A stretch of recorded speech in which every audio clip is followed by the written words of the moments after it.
وصحبه أجمعين. رب اشرح لي صدري ويسر لي أمري واحلل عقدة من لساني يفقه قولي ولا حول ولا قوة إلا بالله العلي العظيم. Bapak jamaah masjid Nurul Sa'adah yang dimuliakan Allah, alhamdulillah kita dapat bertemu kembali di tempat yang mulia ini. Mari sama-sama kita berniat beriktikaf di masjid ini selama kita berada, yang tentunya kita mengharapkan dengan itu Allah melimpahkan kepada kita semuanya ampunannya, rahmatnya, berkahnya, dan semoga Allah mengabulkan dan doa yang sepatutnya kita baca di akhir tahiyat sebelum salam. Sudah kita terangkan separuhnya. Allahumma inni a'udzubika min azabi jahannam wa min azabil qabri wa min fitnatil mahya wal mamat wa min syarri fitnatil masihid dajjal. Kita diajarkan oleh Rasulullah untuk memohon perlindungan dari 4 hal sebelum salam. Pertama, perlindungan dari azab neraka. Yang kedua, azab kubur. Yang ketiga adalah fitnatul mahya wal mamat.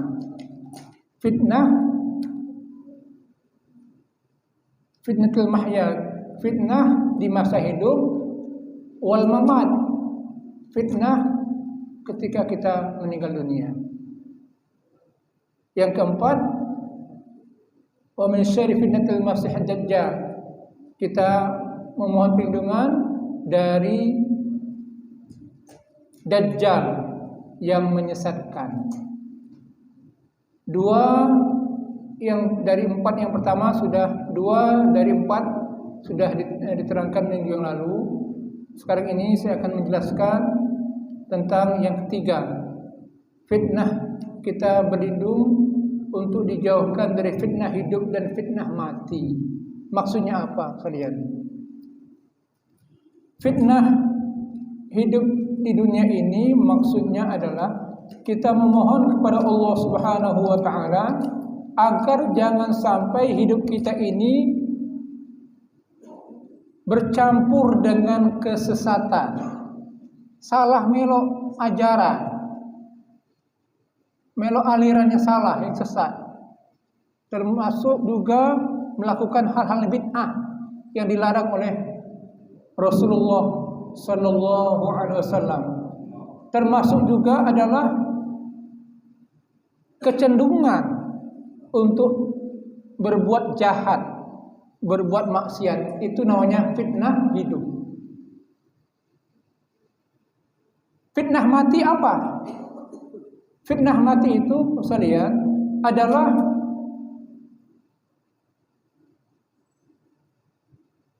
misalnya ketika akhir hayat kita meminta kepada Allah jangan sampai meninggalnya su'ul khotimah.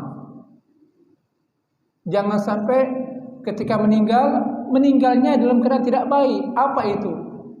Misalnya meninggal dalam keadaan berbuat dosa, meninggal dalam keadaan tidak melakukan sholat, meninggal dalam keadaan belum bertobat. Termasuk juga fitnah mati itu adalah dijauhkan dari siksaan setelah kita mati, baik siksaan yang ada di kuburan maupun di akhirat nanti.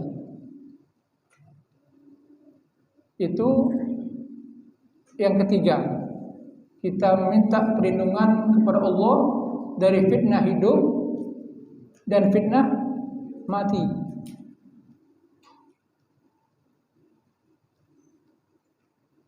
Yang keempat adalah kita meminta perlindungan dari Al-Masih Ad-Dajjal.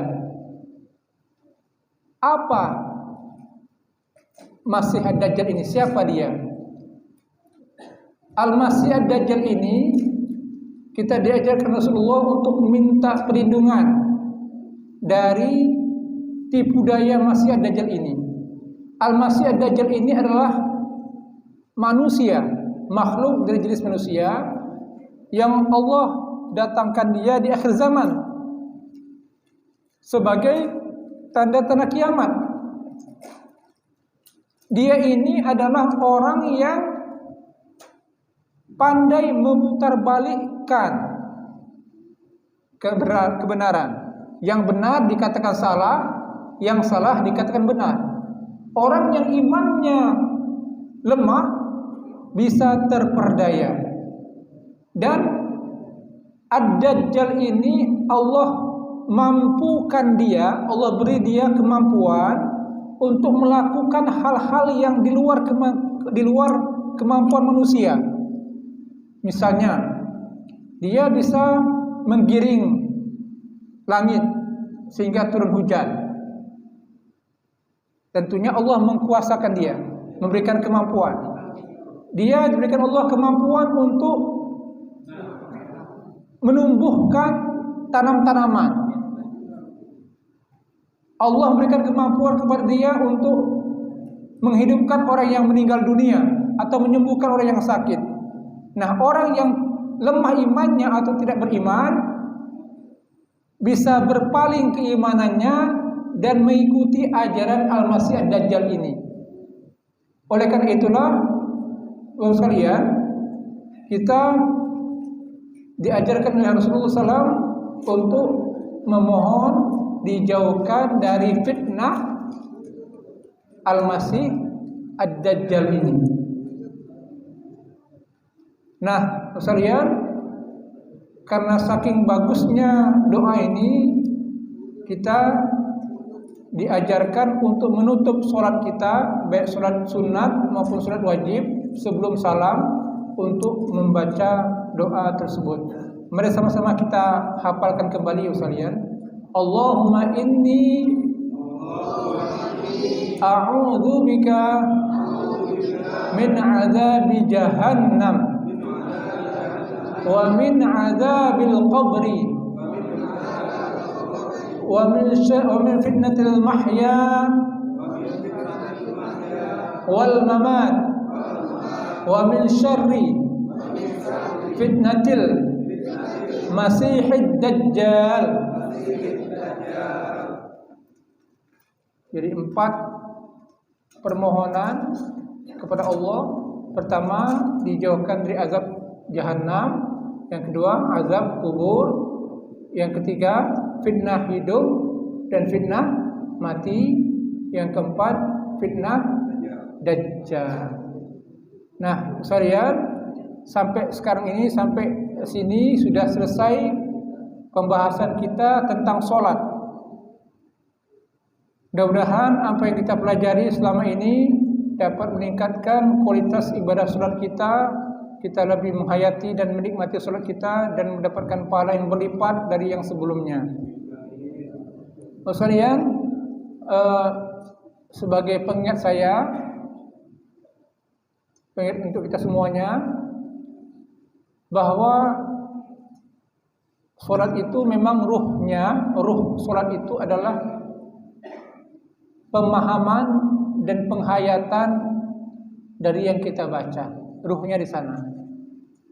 Kalau kita tidak paham, tidak menghayati, hilang ruh sholat itu. Oleh karena itu, kita wajib memahami yang kita baca dalam sholat, dan kita harus paham betul yang kita baca. Untuk itulah makanya sekalian, sholat itu tidak boleh terburu-buru. Allah mengajarkan kepada kita, wastabir 'alaiha. Kerjakan sholat itu dengan sabar. Jangan terburu-buru. Nah, ini kita insyaallah tanggal 12 atau 11 Maret akan puasa ya. Berarti lebih kurang 2 bulan lagi akan puasa. Nah, ini sekalian, sebagai pengingat kita ini kadang-kadang sholat tarawih itu kalau imamnya lambat, biasanya makmumnya ribut kan? Tapi kalau imamnya cepat, jam 8 lewat 4 lewat 20 selesai, wah, merdeka rasanya. Ini mohon maaf sekalian, kalau kita masih seperti itu berarti pemahaman tentang sholat kita seperti anak-anak. Kalau kita sudah tua seperti ini Pak, yang kita kejar bukan cepatnya, tetapi apa? Kepuasan kita untuk sholat. Semakin lama kita berdiri, semakin lama kita ruku sujud, di situ lah nilainya di situ. Karena selama sholat itu kan adalah waktu untuk ingat kepada Allah. Oleh karena itulah sekalian, kita merubah cara pandang kita selama ini. Yang dikejar itu adalah bagaimana kita menikmati sholat itu. Bacaan imam yang kita nikmati bacaannya. Saya sedikit cerita sekalian. Saya ada berapa kali cukup sering juga merasakan sholat tarawih di Mesir. Orang Mesir itu sekalian sangat senang sekali dengan imam yang hafiz Quran 30 juz, yang bagus bacaannya. Mereka menikmati itu. Jadi misalnya mulai sholat Isya jam setengah 8, selesainya jam 9:04, sholat doang, sholat saja jam 9:10, enggak jadi soal. Karena memang bagi mereka tarawih itu adalah Ramadan itu, sholat tarawih itu adalah memang untuk beribadah, bukan untuk keberkebutan, cepat-cepatan. Mereka menikmati betul itu. Apalagi kalau sudah 10 terakhir. 10 terakhir, kalau kita di kitab sekalian, biasanya 10 terakhir itu kan masjid itu semakin lapang ya. Semakin sedikit, betul Pak ya? Nah, di sana itu justru yang 10 terakhir itu yang semakin banyak. Puncak-puncaknya ya malam-malam ganjil. Apalagi bahwa sekalian ya mungkin pernah Ramadan di Masjidil Haram. Wah, itu Ramadan itu sekalian hampir sama dengan haji, saking ramainya mereka itu. Ditambah lagi kalau 10 malam terakhir, yang berbeda dengan kita. Di sini di Indonesia ini, khususnya di Palembang, 10 malam terakhir sudah emak-emak sibuk dengan kuenya lah, yang remaja ke mallnya, yang bapak-bapak sudah merasa jenuh mungkin. Ini yang perlu kita perbaiki dan untuk kita rubah sekalian. Jadi intinya adalah tarawih itu adalah tarawih dan sholat adalah untuk kita nikmati, bukan sebagai beban. Kita sekalian, kalau imam itu terlalu cepat, yang kita dapatkan adalah capek saja. Bacaannya tidak kita nikmati, gerakannya pun tidak kita nikmati. Sementara sholat yang diajarkan oleh Rasulullah itu adalah rukuknya tumakninah. Tidaknya tumakninah. Apa tumakninah itu sekalian? Ini saya penting menerangkan di sini sebagai bagian penyempurna dari pembahasan tentang sholat kita. Tumakninah itu adalah gerakan yang kita lakukan di mana kita sampai di posisi tumakninah, tenang. Jadi tumakninah itu sebagai contoh sekalian, ketika ruku ya. Diri ruku. Rukuknya ini sampai terasa betul kita ruku. Bukan begini. Allahu Akbar, Sami'allahu liman hamidah, tidak menikmati. Jadi biarlah berhenti sebentar ruku itu, terasakan kita ruku. Dan puas ruku, i'tidal. Dan terang-terang juga i'tidalnya, sujud juga. Jangan sujudnya matok, cepat, cepat. Sujudnya itu tenang. Tenangnya itu kira-kira apa ya? Kalau kita membaca zikir, Subhanakallahumma rabbana bihamdi, Subhanakallahumma rabbana bihamdi, Subhanakallahumma rabbana bihamdi, Subhanallah bihamdi. Ya agak 3 kali lah. Tapi jangan pula cepat-cepat.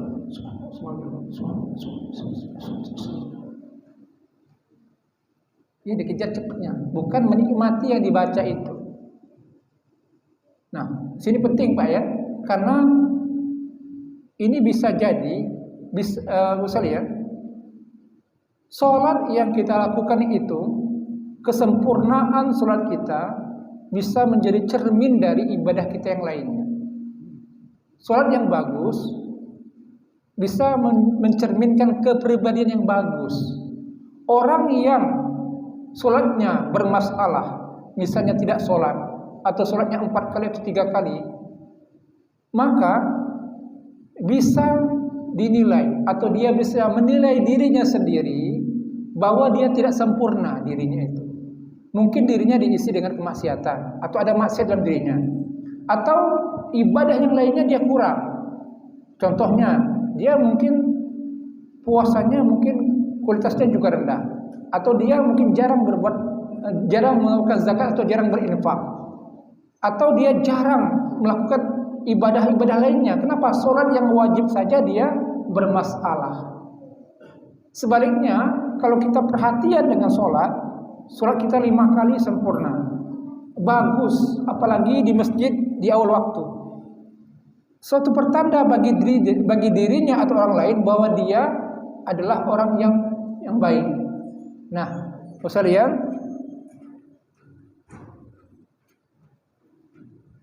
ada dalam surat Toha, wa aqimis sholata li dzikri.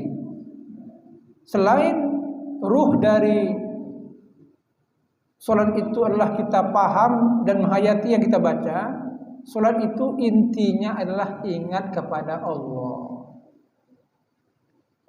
Ingat kepada Allah. Ada beberapa hal yang perlu kita hayati, bahwa sholat itu adalah kita sedang mengagungkan Allah, kita sedang memuliakan Allah, menghayati siapa diri kita di hadapan Allah, dan terbayang bahwa pertemuan kita dengan Allah sekarang di dunia juga akan berujung pertemuan kita kepada Allah nanti di akhirat. Artinya, kalau kita sadar bahwa kita akan kembali kepada Allah, maka tentu kita akan mempersiapkan diri kita dengan sebaik-baiknya. Sangat berbahaya sekali untuk diri kita, sekalian, untuk perjalanan akhirat yang sangat panjang, kalau modal kita ala kadarnya. Inilah salah satu yang dialami oleh banyak dari kita umat Islam.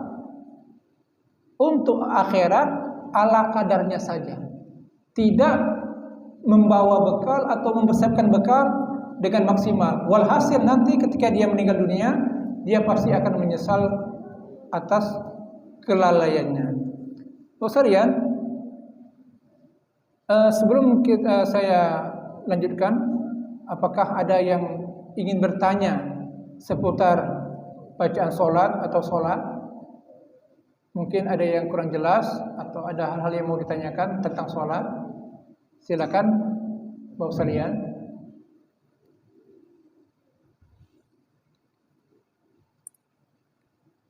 Untuk selanjutnya, Pak Ketua, ini yang akan kita pelajari ke depannya ini ada beberapa pilihan, Pak ya.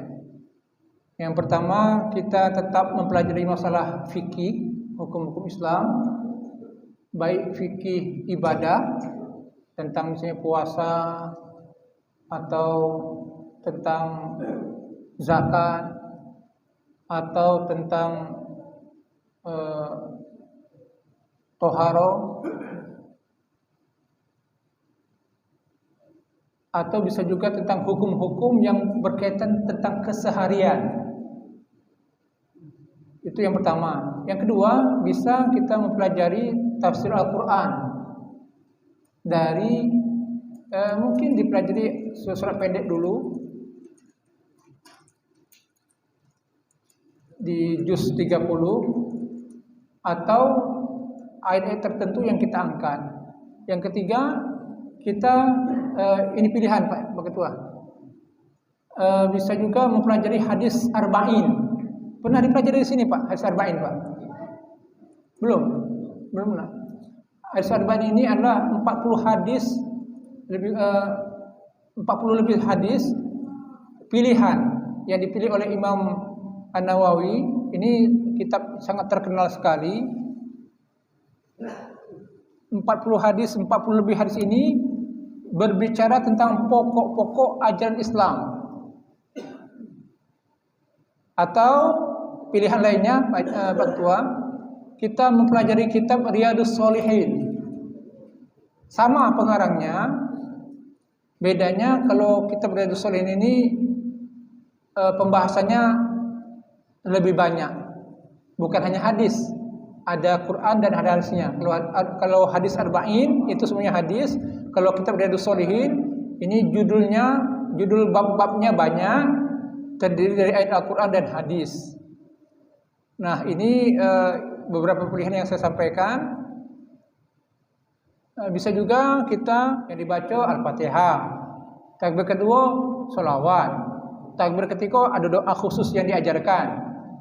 Doa keempat doa khusus yang diajarkan juga. Nah, doa-doa ini Pak masuk kita, walaupun kita sudah usia-usia 40 ke atas, memang sebaiknya memang kita belajar Pak. Belajar. Syukur-syukur kita mampu untuk menghafalnya. Nah, terus surah Istikharah.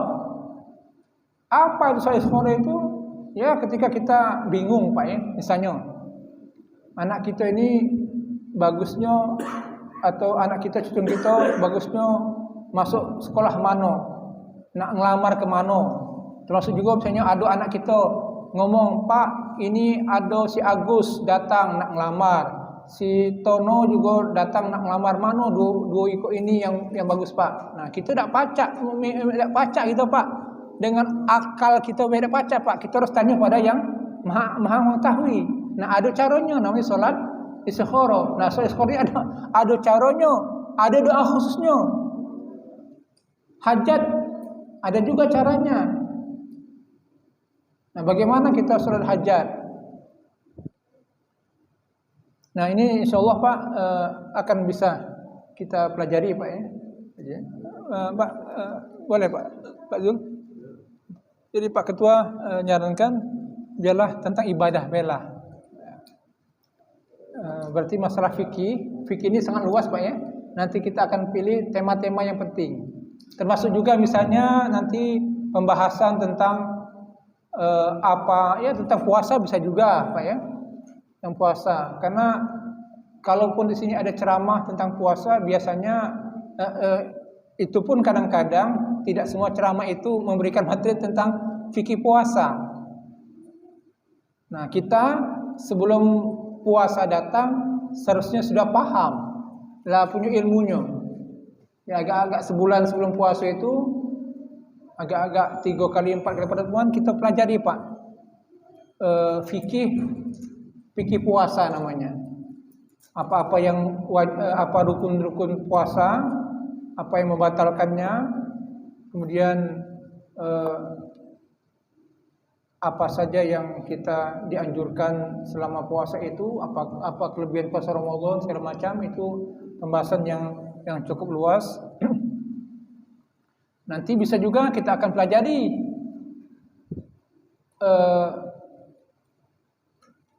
kalau surah Al-Fitr sudah tahu semua Pak ya, surah Id ya.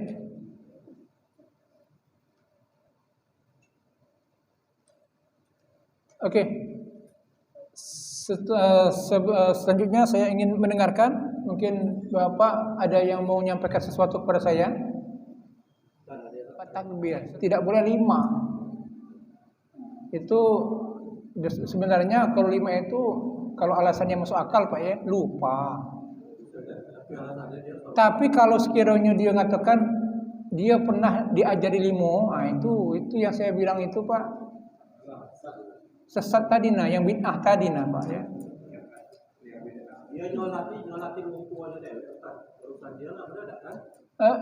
Sebenarnya bukan hanya karena dia menyolati orang tuanya. Ini masalahnya sholat itu sendiri.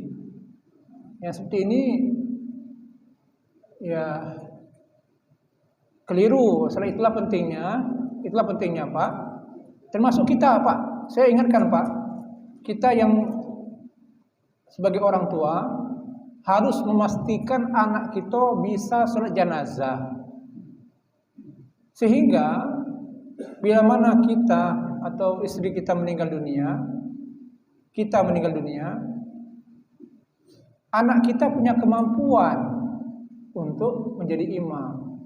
Apakah mesti anak kita langsung mengimamkan? Kalau anak kita mampu, ya baguslah. Kalau anak kita mampu Pak. Mampu maksudnya dia bisa sholat jenazah dan dia layak jadi imam. Layak jadi imam itu maksudnya keseharian dia itu mendukung dia untuk jadi imam. Maksudnya bukan karena profesi, bukan. Ini masalah ibadah dia. Dia tindak tanduknya baik, akhlaknya bagus, sehingga dia layak jadi imam. Nah, ini perlu Pak. Jangan sampai anak kita tidak bisa, tidak mengerti sholat jenazah. Karena tidak mengerti itu dia minta pada orang lain. Lain ceritanya, ya. Anak kita bisa, mampu, mengerti sholat jenazah, tetapi dia menyerahkan kepada orang yang lebih tua, yang lebih alim di mata dia. Itu lain ceritanya. Bukan karena dia tidak mampu, tapi dia mengutamakan orang yang menurut dia lebih alim, ya, atau lebih mengerti masalah agama. Itu boleh saja. Cuman yang tidak bagus, tidak elok itu dia tidak pandai sholat jenazah karena dia sendiri mungkin jarang-jarang sholat, jarang ke masjid, takut dan jadi imam. Lantas diminta orang lain, Ustaz tolong jadi imam. Ini yang tidak bagus, karena akan melahirkan pertanyaan kepada yang meninggal itu. Emang kenapa begini? Kenapa kok anakmu seperti ini? Apa kau tidak mengajari anakmu sehingga anakmu tidak mampu untuk jadi imam? Nah, jadi dalam kaitan yang tadi Pak Haji ada kekurangan di situ. Oleh karena itu Pak, makanya tadi saya bilang Pak, ya, memang untuk jadi imam sholat jenazah itu harus memang orang yang mengerti Pak. Jadi tidak serta merta anak dari yang meninggal itu langsung jadi imam, memaksakan dirinya atau dipaksa. Tidak usah dipaksa Pak. Jadi kita sebagai makmum jangan maksa. Nah, kau naikkan bapak kau kan jadi imam. Jangan, kaki dia kelabakan. Nah, dia biasa belok baca alasannya dia takbir pertama itu sholawat. Alasannya. Contohnya ngaku di mau takbir biasa kan 4. Iya, kami biasa 5 dia ngomong. Dia ngomong sholawat pertama itu. Salah. Salah. Salah. Kita makmum yang tahu kan ada berikutnya. Iya. Ini kan Pak, ini bisa jadi Pak ya. Dia salah menangkap. Setahu saya Pak ya, itu tidak ada yang mengatakan takbir pertama itu sholawat, selalu Al-Fatihah. Al-Fatihah. Setelah itu bersolawat, yang takbir kedua itu sholawat. Aneh jadinya. Baik Pak, yang lain ada yang bertanya? Bisa lihat.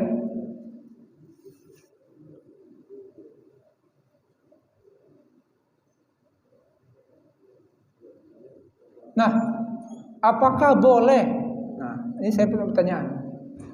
Apakah boleh kita disujud,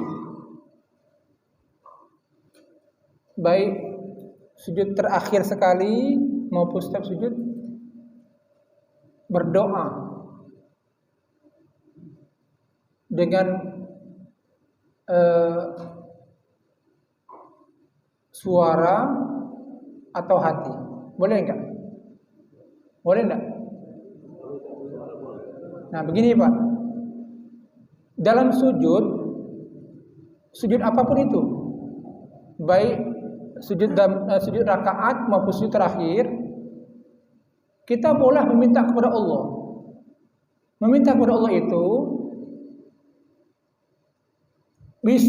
bisa kita, hati kita meminta Pak. Boleh. Itu boleh Pak.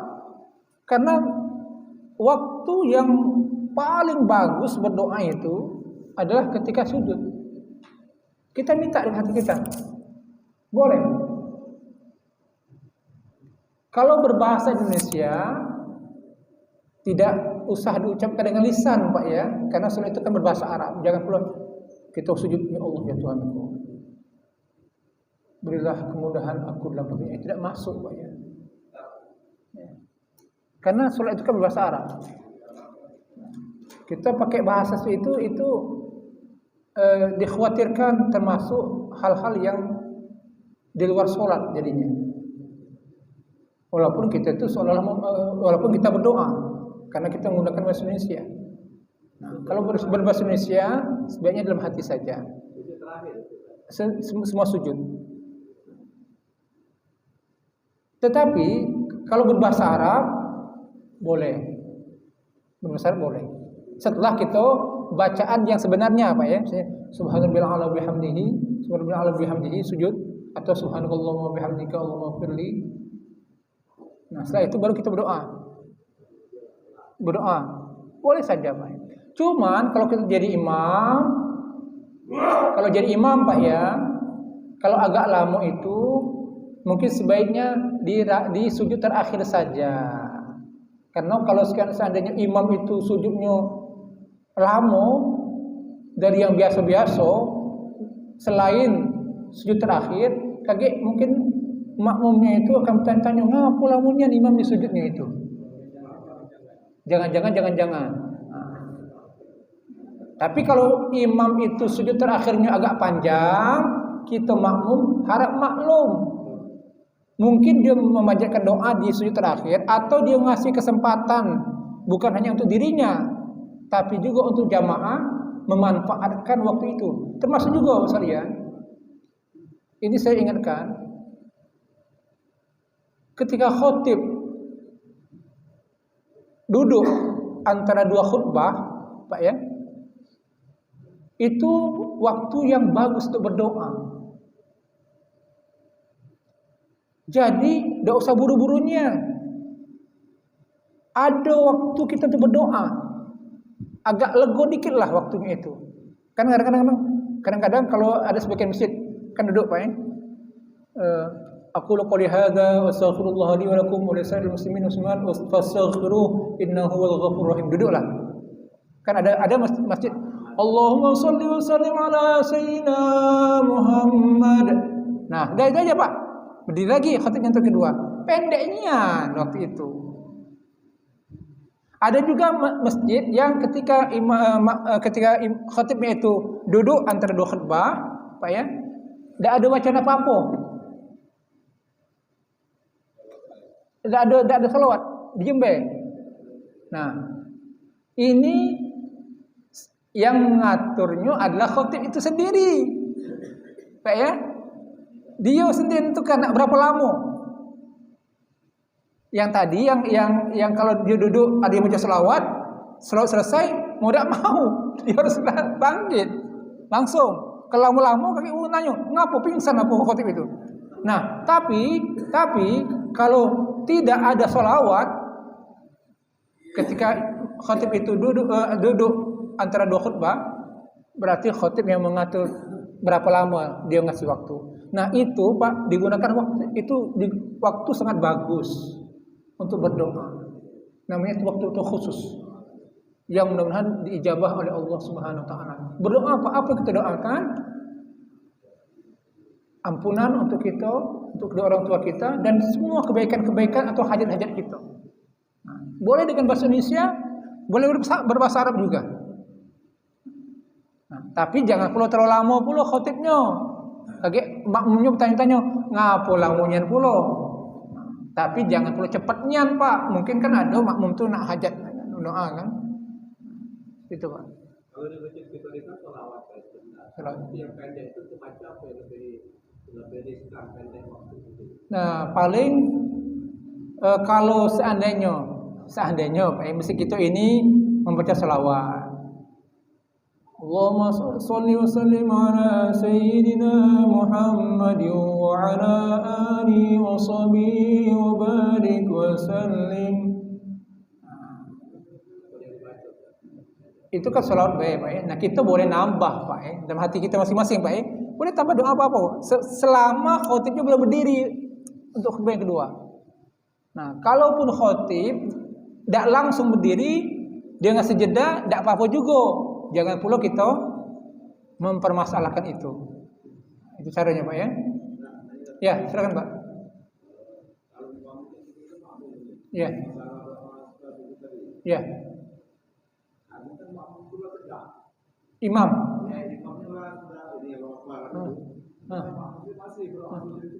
Nah, oke. Bagus Pak. Tanya yang bagus. Ustaz, ini kami ini lagi sujud, berdoa. Imamnya berdiri. Apa kami teruskan doanya? Apakah harus berdiri juga? Ya. Nah, prinsipnya begini Pak, Prinsipnya adalah imam itu adalah raja. Kita makmum anak buah. Apa yang dilakukan imam kita ikuti. Jangan kita membangkang. Jangan kita tidak mau diatur. Contoh Pak ya. Baca terus imam Allahu Akbar rukuk. Kita belum Pak nak rukuk. Kita masih mungkin ada yang nak nyuskan Fatihahnya dulu. Imamnya i'tidal, samiallahu liman hamidah. Dia berrukuk, tidak boleh. Tidak boleh. Berhentikan itu. Berhentikan, kata urusan lagi. Sudah tanggung jawab imam itu. Allahu Akbar, langsung rukuk Pak. Nah terus sujud kita Pak, lagi nih sujud kita. Belum selesai doa kita, imam Allahu Akbar, sudah berhentikan dulu doa kita, bangkit kita Pak. Harus bangkit Pak. Jangan lama Pak. Jangan lama. Nah tidak boleh. Dosa teruskan lagi Pak. Jadi kalau sudah Allahu Akbar, sudah tinggalkan doa langsung diri. Jangan gebek. Sebentar lagi imamnya. Sebentar lagi imam. Itu tidak bagus Pak ya. Itu tidak bagus Pak. Itu menimbulkan ketidakkompakan. Makmum itu tidak elok dilihat Pak ya. Di samping juga memang pada dasarnya adalah makmum harus mengikuti perintah aba-aba dari imam. Jadi kalau lagi doa terus maksudnya sudah tinggalkan. Tidak usah kita nak tanggung tidak usah di situ. Karena kita dalam komando. Nah, makanya bersyukurlah Pak. Bersyukurlah kalau kita dapat imam di akhir sujudnya dia sengaja dia agak lama dikit. Itu pun tidak semua imam. Maksud beliau ini Pak, dia sujud terakhir. Kan imamnya ada yang bagian cepat, tapi sujud banyak permintaan. Dia itu imam langsung duduk di antara dua sujud. Itu tasawuf air. Dia masih sujud, permintaan banyak ini. Mana dia maksud itu? Kalau pertanyaan Bapak tadi itu kayaknya semua sujud Pak ya. Termasuk sujud terakhir kan? Iya, terakhir. Nah, kalau walaupun sujud terakhir Pak ya, tetap Pak kita ikutin imam Pak. Karena kalau kita tidak ikutin Pak ya, nanti imamnya sudah baca bacaan pertengahan, kita baru at-tahiyatul. Janganlah kira-kira Pak ya, kira-kira Pak ini kalau kita kiaskan Pak ya, ada komandan pasukan Pak, berhenti, dia nyuruh berhenti. Ada sih kok masih lagi jalan di tempat, berhenti, masih, baru berhenti dia, pasti kena tempeleng Pak. Betul Pak ya, walaupun dia berhenti kalau dia menambah gerakan 5 gerakan, pasti kena tempeleng Pak. Itu untuk urusan dunia Pak, seperti itu Pak ya. Memang tidak bisa disamakan Pak ya, itu kan dunia ini masalah ibadah akhirat. Tetapi maksudnya adalah ya ketaatan pada imam tadi Pak.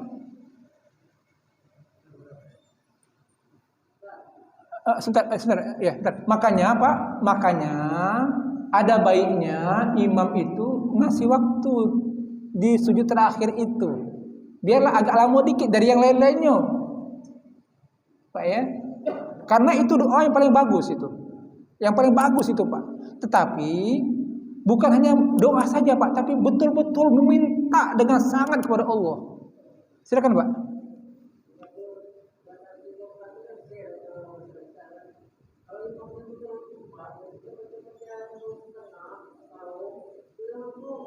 Oh iya. Ini bagus juga pertanyaannya Pak. Rakaat Isya misalnya kan, rakaat 1 dan 2 Al-Fatihah yang baca imam. Rakaat 3 4 makmum membaca sendiri. Nah ini imamnya cepat selesai. Rakaat ketiga keempat kita makmum belum selesai. Nak dia habisi atau cak mano? Kan itu kan Pak pertanyaannya Pak ya. Betul Pak ya? Nah, kalau kita di rakaat ketiga atau rakaat keempat Pak baca Al-Fatihah. Baru misalnya ihdinas siratal mustaqim atau iyyaka na'budu wa iyyaka nasta'in. Allahu akbar. Imamnya ada Allahu akbar. Nah, kita Pak sudah ikuti baik imam. Nah, itu sudah tanggung jawab Pak, tanggung jawab imam. Artinya Pak, bukannya kita tidak galak ngabesinya Pak. Kalau kita abesi Pak, kaget kita terkenanya tidak nurut dengan aba-aba imam. Itu tidak boleh. Karena hukum salat berjamaah itu Pak, ada imam, ada makmum. Makmum harus mengikuti imam. Persoalan Al-Fatihah itu adalah rukun dari sholat, itu benar. Tetapi dalam sholat berjamaah yang diutamakan itu adalah mengikuti gerakan imam. Kalau bacaan Al-Fatihah kita belum selesai, kita tetap mengikuti gerakan imam. Al-Fatihah itu sudah menjadi tanggung jawab imam. Artinya maksudnya tanggung jawab itu Pak ya, sudah disempurnakan oleh imam Pak. Maksudnya disempurnakan artinya Al-Fatihah kita walaupun belum selesai, insya Allah sudah dianggap Allah selesai karena kita berimam. Imamnya sudah selesai. Kita sebagai makmum, ya kita jangan takut Pak. Kaget tidak selesaikan, tidak sah, itu salah Pak. Salah kita memahaminya Pak. Apa? Oh iya. Imam kok bisa cepat, macamnya cak mano kok bisa cepat sekali selesainya. Nah inilah Pak ya, yang beliau maksudkan ini adalah imam kalau terlalu cepat baca Al-Fatihah dekat ketiga keempat, kami makmum ini cak mano nak ngejarnya. Disinilah pentingnya Pak. Ini Pak bahan untuk kita yang imam-imam Pak ya. Kalau di rakaat ketiga dan keempat, bacalah Al-Fatihah itu dengan standar diri kita dan makmum. Jangan standar kita baik. Standar kita itu ada dua Pak. Standar kita tuh, standar kita yang lamo atau standar kita yang cepat. Kalau standar yang lamo, Bismillahirrahmanirrahim. Lamo.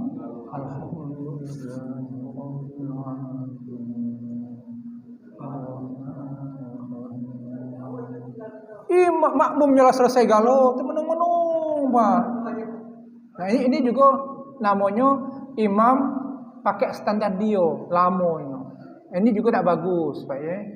Nah, atau imamnya cepat pakai standar dia. Bismillahirrahmanirrahim.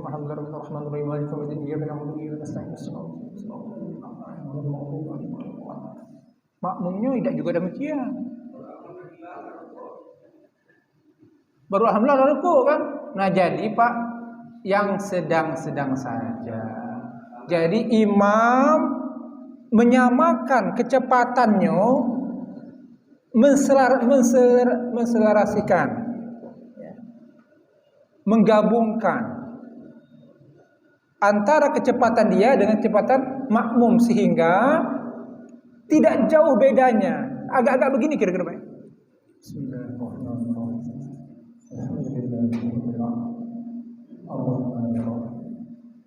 Itu Pak. Jadi makmumnya juga agak lego dia. Agak lego. Jadi imam selesai Al-Fatihah, makmum selesai juga, sama-sama senang. Nah itu. Tapi imam sekarang itu makmum nakal itu cepat. Tapi yang paling penting itu adalah makmum dan imam bisa menghayati bacaan Fatihahnya. Itu intinya. Isya jam berapa Pak? 5 menit lagi. Oke. Ya. Silakan, Pak. Ya. Pak.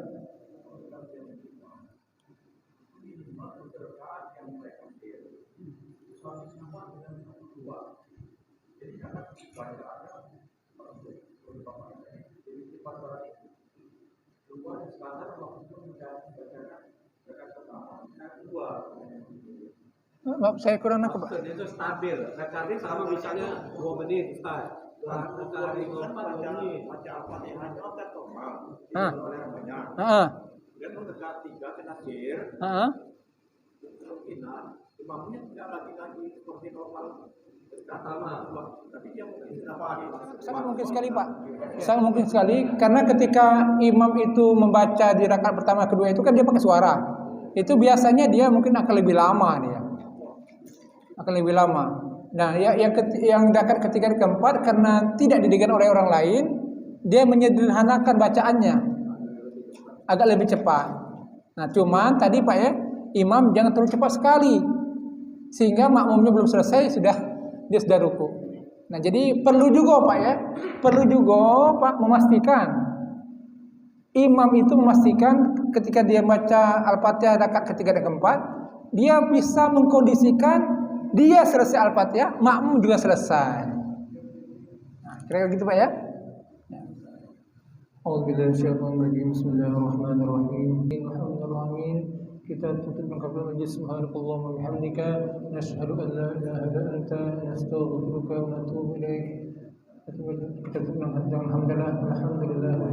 Terima kasih, semoga bermanfaat. Assalamualaikum warahmatullahi wabarakatuh.